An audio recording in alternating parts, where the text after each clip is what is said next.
As a new course author, one of your biggest questions regarding learning management systems is probably, how do you use them to make money? Not all LMS platforms offer the functionalities you'll need to sell your course.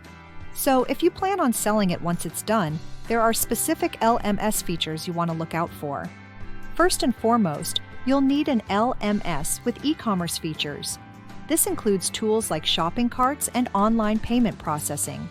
Some LMS platforms may charge additional fees for transactions, and some require third-party application integration. If you plan on selling courses to businesses and expect your clients to purchase multiple course seats for their staff, you'll need group sales support and group management to handle large numbers of seats and monitor progress. Ready to learn more about making money with your LMS? Click the link below to go to the How to Create an Online Course Masterclass and get started today.